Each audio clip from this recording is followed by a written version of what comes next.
Waktu aku dan Kancil tiba di rumahnya Bu Hajah Reni, memang sedang mandi. Kami disuruh menunggu beliau selesai. Mbak Atik pembantunya menyuguhkan kami kopi dan sepiring jajan kampung.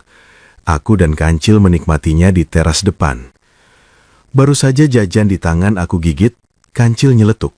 Suaranya pelan, cempreng dengan mulut dimonyongkan dikit. "Wan, lu bayangin deh, gimana kalau tiba-tiba Bu Hajah lupa bawa handuk dan dia teriak, 'Cil, Kancil, tolong ambilin ya.'" Tangannya menutup mulut menahan tawa yang pecah pelan.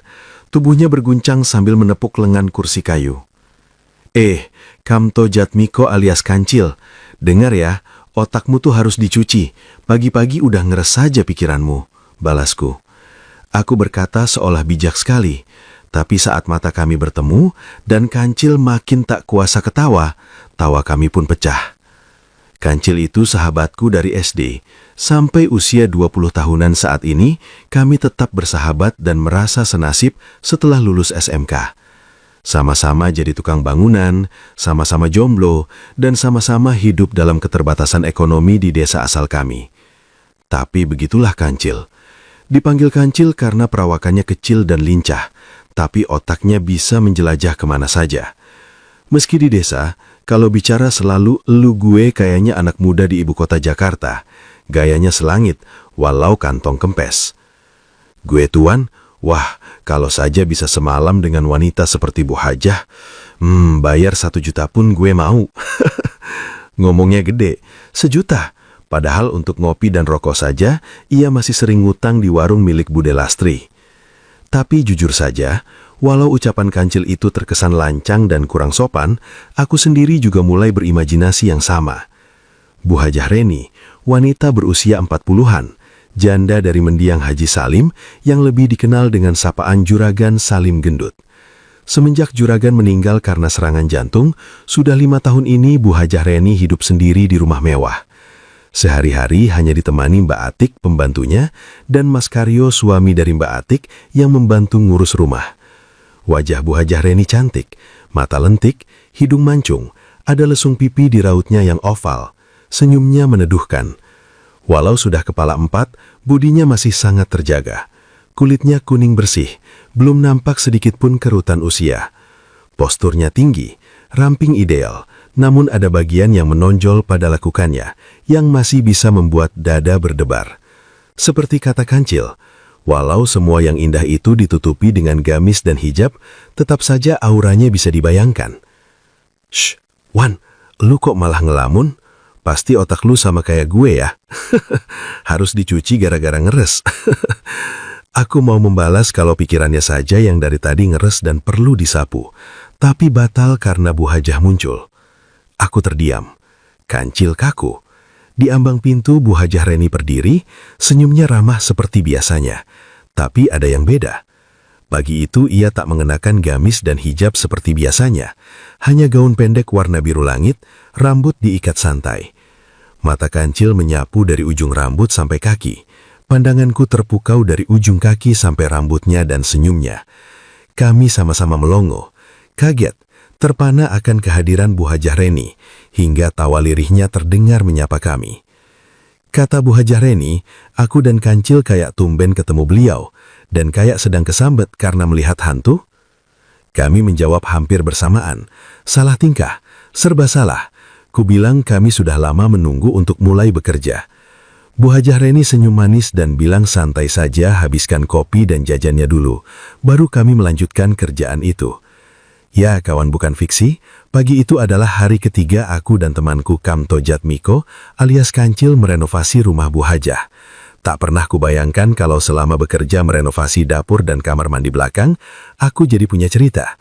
Bukan hanya cerita dengan Bu Hajah Reni, tapi juga mendapatkan pengalaman yang tak akan mudah aku lupakan begitu saja. Ya, kawan bukan fiksi, sebelum lanjut ke inti cerita, ku sampaikan dahulu cerita ini bukan untuk ditiru, ambil hikmahnya saja. Sebab, apa yang sudah terjadi dalam hidupku belum tentu baik di mata orang lain. Anggap saja sebagai hiburan, tukar cerita. Namaku Irwan Hanafi, biasa dipanggil Wawan. Usiaku saat itu masih 22 tahun dan sudah 4 tahun jadi tukang. Beda dengan Kancil sahabatku yang masih punya orang tua, aku sudah yatim piatu sejak kecil. Aku dibesarkan oleh nenekku. Dan saat aku lulus SMK 4 tahun yang lalu, aku beneran sebatang kara. Nenekku, ibu dari mendiang ayah, meninggal dunia. Di hari ketiga merenovasi rumah Bu Haja Reni, aku dan Kancil berbagi tugas. Ia ngurusin kamar mandi belakang. Bukan renovasi besar, hanya proyek kecil dengan budget hanya 2 juta rupiah. Untuk beli semen, bata dan cat saja kurang. Tapi itulah kesempatan aku dan Kancil mendapatkan uang minggu ini. Musim panen sudah lewat, kami jadi nganggur. Paling kami bisa dapat cuma 300.000 untuk pekerjaan di rumah Bu Haja Reni. Itu pun selama 5 hari dan dibagi 2 pula. Otak nakal Kancil memang sempat terlintas supaya kami mengurangi belanja bahan biar sisa akhirnya lebih banyak. Ya, setidaknya 500.000 lah untungnya. Jadi kalau dibagi 2 masih lumayan, sama-sama bisa mendapatkan hasil 250.000. Gimana, Wan? Bu Haja juga mana tahu sih soal bahan bangunan? Lagian korupsi kecil-kecilan kan nggak dosa, Wan. Namun tegas kutolak. Masa iya rakyat kecil seperti kami harus ikut gaya main pejabat di negara Konoha ini? Kubilang, jangan macam-macam lah, kerja saja yang jujur. Dapat 300.000 bagi 2 juga udah lumayan, ketimbang kami mencuri. Kancil akhirnya percaya pada ucapanku, sebab di hari ketiga itu, sebelum kami mulai kerja, Mbak Atik memberitahu. Pembantu Bu Haja itu mengatakan kalau kami mau, Bu Haja akan memberi kerja tambahan dengan gaji yang lumayan. Kata Mbak Atik, Mas Karyo suaminya kini bekerja di kota. Lamarannya diterima jadi sopir ekspedisi antar daerah gitu. Padahal, selama ini Mas Karyo yang diandalkan mengurus rumah Bu Haja Reni. Dia bertugas membersihkan pekarangan dan menjaga malam. Kata Mbak Atik, kalau aku dan Kancil mau, kami bisa gantian Mas Karyo kerja di sana, membersihkan pekarangan yang rimbun pepohonan dan menjaga malam. Aku dan Kancil kan bisa giliran bekerja di rumah Bu Haja Reni, yang memang lumayan besar dan sangat luas pekarangannya itu. Semangat kerja kami jadi tinggi di hari ketiga. Paling tidak ada kerjaan lagi yang menunggu dan bisa jadi rejeki buat kami. Saat Mbak Atik menyampaikannya, Bu Haja Reni ikut menghampiri ke belakang dan menambah yakin akan tawaran itu. Dan dari sinilah awal mula semua kisahku, yang tentu saja sangat berkesan bersama Bu Haja Reni, janda mendiang Haji Salim. Sebenarnya, sejak hari pertama kerja di rumah Bu Hajah, aku sudah melihat gelagat yang aneh dari Mbak Atik. Saat itu pun, Mas Karyo sudah nggak pernah terlihat. Hanya kata Mbak Atik, suaminya cuma pergi sebentar. Ya, kupikir memang demikian. Mungkin saja Mas Karyo pergi pagi sebelum kami datang, dan pulang malam setelah kami pulang. Makanya nggak pernah sempat ketemu sama suaminya Mbak Atik itu.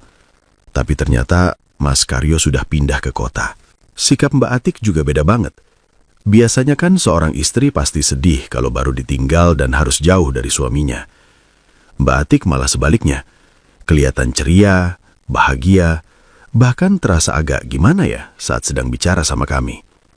Orangnya sih biasa saja, seperti wanita desa di usia 30 tahunan pada umumnya. Namun memang, bodinya masih oke. Kata Kancil, seandainya dia bukan istri orang, seandainya dia janda seperti majikannya, wah pasti bakal lebih seru. Elo bisa sama Mbak Atik, Wan, dan gue bisa indehoy sama Bu Hajah. Pasti seru banget deh, Wan. Aduh. Aku cuma geleng-geleng. Lagi sibuk pegang kuas cat, pikiran Kancil malah luar biasa liar dalam imajinasinya sendiri. Tapi wajar sih kalau Kancil sampai berpikir liar tentang Mbak Atik. Soalnya setiap bikinin kopi dan ngantar makan siang, wanita bertubuh gemoy itu selalu seperti memancing apa yang mudah terpancing dari lelaki muda kayak aku dan Kancil. Selalu saja obrolannya tentang betapa bahagianya kalau sudah berumah tangga dan memancing rasa penasaran kami. Gesturnya juga begitu. Sambil ngobrol di saat kami makan siang, dia duduk santai selonjoran di lantai bersandar dinding. Kadang pas ngobrol yang seru-seru, dia seperti sengaja melipat satu kakinya, membuat ujung dasternya bergeser. Setiap itu terjadi, aku melirik mata Kancil yang tak lepas dari sana. Paha mulus dan sesuatu yang lumayan tebal di hulunya. Pas biji leher Kancil naik turun nelan ludah sendiri, Mbak Atik pasti langsung menegur, sambil menutup kembali seolah malu. Padahal aku paham betul Mbak Atik sedang memancing. Entah apa yang dia pancing, yang jelas dia mulai berhasil. Dan semua itu aku saksikan sendiri di hari kelima atau hari terakhir bekerja di rumah Bu Hajah Reni. Sungguh tak kuduga. Seperti hari kemarin, aku fokus di dapur sementara Kancil menggarap kamar mandi belakang yang letaknya di luar rumah. Sudah waktunya makan siang saat itu. Namun dari tadi Mbak Atik nggak terlihat. Harusnya dia sibuk menyiapkan makan. Hanya Bu Hajah Reni saja yang sesekali ke dapur di mana aku masih mengecat untuk mengambil air atau membuat teh hangat. Dan Kancil pun, suaranya yang biasanya terdengar menyanyikan dangdut koplo sambil bekerja, tak terdengar juga. Bu Hajah Reni pun sempat bertanya padaku apa aku dan Kancil belum lapar. Dia menyuruhku makan siang saja dulu. Tapi Bu Hajah langsung balik ke kamarnya tanpa menanyakan di mana Mbak Atik. Jadi aku juga bingung, pada kemana ini? Kulihat makanan memang sudah siap di meja makan. Nasi juga ada di majikom. Hanya Mbak Atik entah kemana. Akhirnya aku melangkah ke belakang bermaksud memanggil Kancil untuk makan siang saja dulu karena sudah waktunya. Namun langkahku jadi berhenti sebelum sampai ke depan pintu kamar mandi belakang. Karena aku mendengar semua. Iya, kawan, bukan fiksi. Siang itu, aku benar-benar nggak menyangka kalau Kancil sahabatku bisa seperti itu sama Mbak Atik. Bukannya menyelesaikan finishing masang pintu dan mengecat kamar mandi, Kancil malah sedang membantu Mbak Atik. Cil, payah deh kamu. Ih, Mbak kan belum, Cil. Sorry. Sorry Mbak, gue beneran keok duluan deh. Ih, kamu tuh Cil, omongan aja gede, tapi buktinya nihil. Belum juga 5 menit, Mbak kan jadi kentang, Cil. Kena tanggung. Ya sorry Mbak, gue kan jarang-jarang. Sementara Mbak Ati kan, wah pasti udah berpengalaman. Tapi kalau masih mau kan bisa kita ulangin lagi besok. Kamu tuh maunya, ya udah buruan yuk kita ke dapur. Sudah waktunya kamu sama Wawan makan siang. Ntar malah ada yang curiga kita berdua di belakang. Obrolan mereka seperti berbisik, samar, tapi cukup jelas aku dengar. Sebelum obrolan selesai, aku segera berlalu. Tadinya berniat kembali ke dapur, pura-pura mengecet dan tak pernah tahu apa-apa. Tapi begitu kaki masuk dapur, aku kaget. Bu Hajah Reni ada di sana, di dekat kulkas yang terbuka. Di tangannya ada segelas air, wajahnya juga kaget saat menatapku. Dia bertanya, "Ada apa? Kok aku kayak baru lihat hantu?" Tentu saja aku tak akan bilang jujur apa yang baru kulihat. Mana mungkin aku ceritakan pada Bu Hajah Reni. Lagi pula aku tak melihat apa-apa, hanya mendengar obrolan saja. Walau dari obrolan itu, aku bisa menebak apa yang baru saja terjadi di dalam kamar mandi belakang, tanpa bisa menuduh. Maaf Bu Hajah, saya cuma terkejut ada ibu di dapur.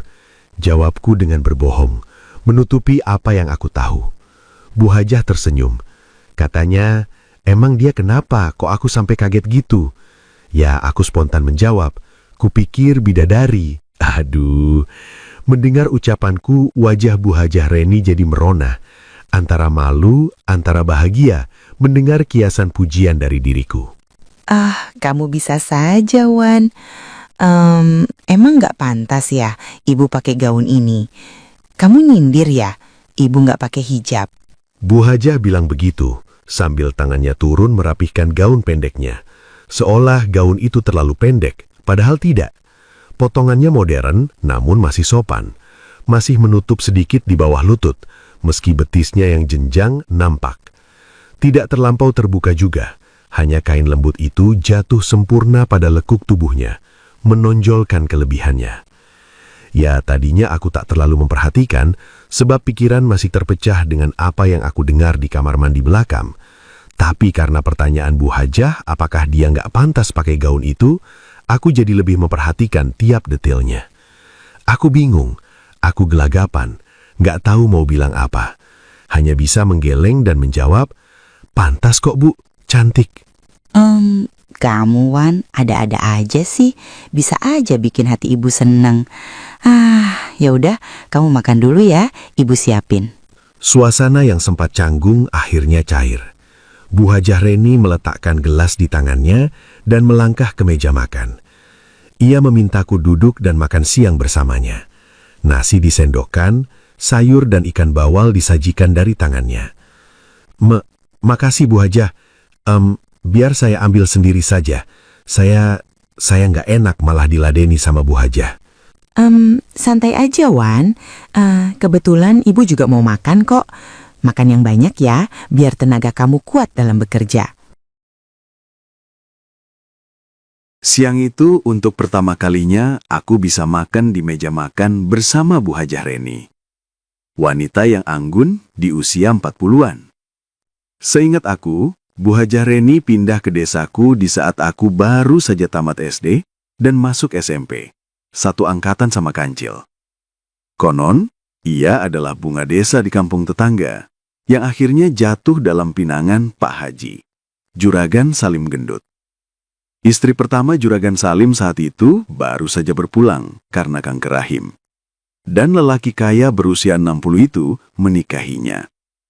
Semua memori itu seperti segar kembali saat Bu Hajah bilang, dulu ia sering melihat aku dan Kancil mengambil mangganya. Masih pakai seragam SMP, kami bukannya pulang selepas sekolah, malah usil ngambil buah mangga di depan rumah Juragan. Bu Hajah jadi senyum sendiri kalau ingat almarhum Pak Haji mengumpat sambil mengejar aku dan Kancil yang kabur. Tentu saja nggak ketangkep, karena Pak Haji sudah tua dan badannya pun terlalu gendut dibanding kami yang masih bocil. Kata Bu Hajah Reni, dia nggak nyangka waktu cepat sekali berlalu. Dan kini, aku malah ada di situ, makan bersamanya. Aku dibilang sudah banyak berubah. Dulu masih kurus dan bandel. Sekarang sudah jadi pemuda gagah, tinggi dan besar. Dadaku jadi berdebar waktu Bu Hajah Reni menggerakkan tangannya menyentuh lenganku saat bibirnya bilang, "Kekar." Tapi lebih berdebar lagi waktu beliau menanyakan apa aku masih bandel dan nakal seperti masa kecilku dulu. Pertanyaannya seperti canda. Tapi cara dia bertanya bukan bercanda. Raut wajahnya, matanya, suaranya seperti menggoda. Pikiranku seketika dipenuhi banyak tanya. Jangan-jangan benar apa yang dikatakan Kancil.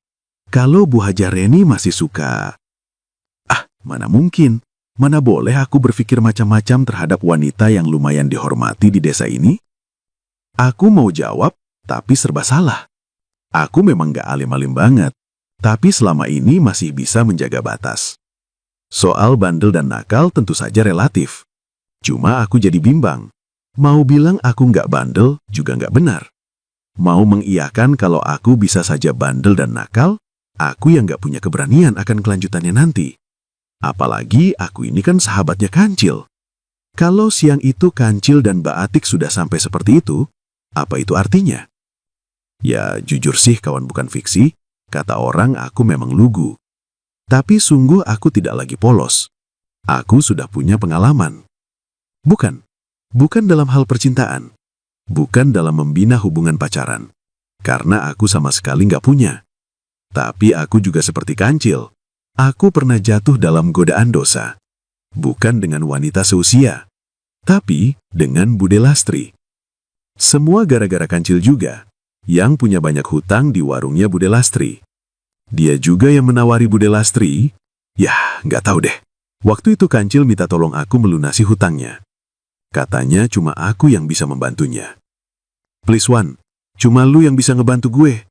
Bude Lastri maunya lu yang datang dan bantu gue bayar hutang Wan. Gitu deh Kancil. Ngomongnya aja gede kayak punya duit jutaan. Tapi yang ada hutangnya numpuk nggak kebayar. Ku bilang mana aku bisa bantu. Kan dia tahu sendiri kondisi keuangan kita sama. Sama-sama terpuruk dan kekurangan. Kupikir Bude Lastri hanya ingin mendengar penjelasan dariku. Kalau Kancil memang belum punya duit untuk bayar hutang. Soalnya, kata Kancil, asal aku mau datang setelah warung tutup, Bude Lastri pasti akan menganggap hutangnya Kancil lunas. Dan malam itu dengan niat tulus bantu sahabat, aku pun ke warung setelah tutup. Gak taunya ya gitu-gitu deh kawan. Bude Lastri demeran menganggap hutangnya Kancil sebesar 800.000 lunas karena aku sudah bisa membuatnya bahagia. Apalagi saat dia tahu kalau aku sama sekali belum pernah dan baru kali pertama justru memberikannya pada Bude Lastri. Dan siang itu di dekatku duduk Bu Hajah Reni yang aroma wanginya mendebarkan dan tentu saja jauh lebih dari Bude Lastri. Akan tetapi di saat aku mau menjawab kalau aku ini fleksibel, bisa baik dan sopan, tapi bisa juga bandel dan sedikit nakal. Baru saja mau ngomong, aku jadi batal karena Mbak Atik muncul ke dapur. Tak lama kemudian Kancil menyusul. Mereka mengaku baru beres masang pintu kamar mandi belakang. Kancil agar susah masang sendiri, maka dibantu Mbak Atik. Bu Hajah Reni tertawa lirih. Katanya sampai lupa akan mereka berdua gara-gara udah makan siang bersamaku. Ya kawan, bukan fiksi. Siang di hari kelima itu kami makan bersama. Hari itu semua pekerjaan renovasi rumahnya selesai. Tapi ada hal lain yang justru belum selesai. Malah pelan-pelan menjadi awal yang membuka pintu kedekatan kami. Malamnya aku dan Kancil menghabiskan waktu di warung Bude Lastri. Seperti biasa, kalau sedang punya duit, Kancil sombong. Apalagi di luar dugaan kami, selesai kerja, Bu Hajah Reni memberi 2 juta untuk biaya jasa kami. Lumayan besar lah. Wajah Bude Lastri sudah ceria sekali saat aku dan Kancil datang selepas maghrib. Sempat berbisik sesuatu juga padaku. Namun karena masih ramai, Bude biarin aku dan Kancil menikmati kopi sambil ngobrol di pojokan, tanpa mengganggu.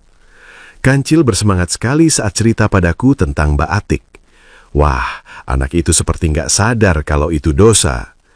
Kata Kancil, Mbak Atik ternyata sudah lama kesepian, walau masih menjadi istri dari Mas Karyo. Soalnya Mas Karyo itu lemah. Bukan hanya selama ini nggak punya kerjaan, sehingga Mbak Atik yang menjadi tulang punggung, juga lemah di ranjang. Mas Karyo sebenarnya pergi ke kota bukan karena dapat pekerjaan, akan tetapi mereka sempat cekcok sebelumnya. Hingga akhirnya Mbak Atik lega saat Mas Karyo malah menjatuhkan talak 3 padanya. Padahal niat Mbak Atik tadinya baik, dia cuma menasehati suaminya untuk mau mencari peluang kerja, karena sudah bertahun-tahun gak ada kerjaan. Mbak Atik merasa gak enak sama Bu Hajah Reni, kalau harus selamanya numpang sama suami di rumah majikan. Tapi Mas Karyo malah tersinggung dan merasa harga dirinya diinjak-injak oleh Mbak Atik. Kata cerai pun terucapkan. Jadi, menurut lu gimana, Wan?